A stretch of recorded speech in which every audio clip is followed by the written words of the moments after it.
there YouTube land, welcome back to another episode of Auntie A's Kitchen. My name's Amanda, I'm originally from England, I now live in South Korea, and I love sharing with people simple and delicious recipes that you can make here in South Korea using South Korean ingredients. If you're new to this channel, hi there, 안녕하세요, welcome to everybody wherever you are watching. As the thumbnail suggests today, I'm going to be sharing with you a homemade almond butter recipe. This is incredibly delicious and only uses one ingredient, almonds. If you like eating peanut butter, you're going to love this recipe today. It's a great staple to keep in your refrigerator as it goes with so many recipes. So I'd encourage you to watch today's video all the way through so that you can see different recipes that you can use this almond butter with. I'm also going to be sharing 2 different ways that you can make this so you can choose what is best for you. Thanks for watching today. Please stay safe. Let me show you how we make homemade almond butter in South Korea. The first thing I do is place some baking paper onto an oven-proof baking tray and then cover with almonds.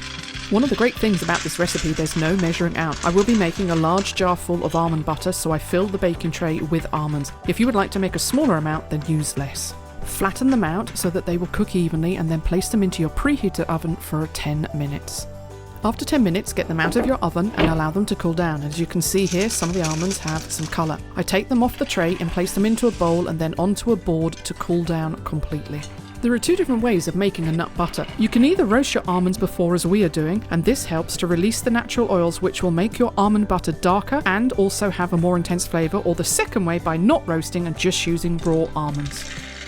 My almonds have cooled down, so I place them into my food processor, but if you don't have one, just use a strong blender like a Vitamax. To begin with, I just pulse the almonds until they're broken down. Then I put my processor on full power. If the nuts get stuck on the side, just take off the lid and with a spatula scrape them from the side back into the middle. After a while, you will see that your almonds turn into a paste. It will be a thick paste to begin with, but keep going. Eventually, it will turn into a silky smooth butter.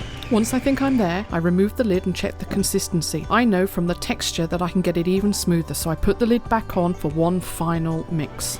I've already sterilised a jar with boiling hot water, so all that's left to do is to empty my delicious almond butter into the jar, and this will keep for several weeks.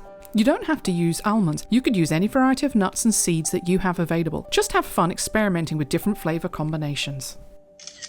So here we have a simple to make, homemade, delicious, silky and smooth almond butter. With only one ingredient, almonds, this homemade almond butter is a natural source of healthy fats and vitamin E. There are so many recipes that you could use this for. Sauces, dressings. I personally like to mix it with yogurt and use this as a dip for my apple or in my morning porridge oats. You will have seen in a previous video I put it on top of my banana oat pancakes, and in this next video I upload, I will be sharing a simple recipe for chocolate chip almond butter cookies that you won't want to miss. As I say each week, I'm looking forward to seeing you in the next video. I hope you have a great week. Please stay safe. God bless. Chop 감사합니다.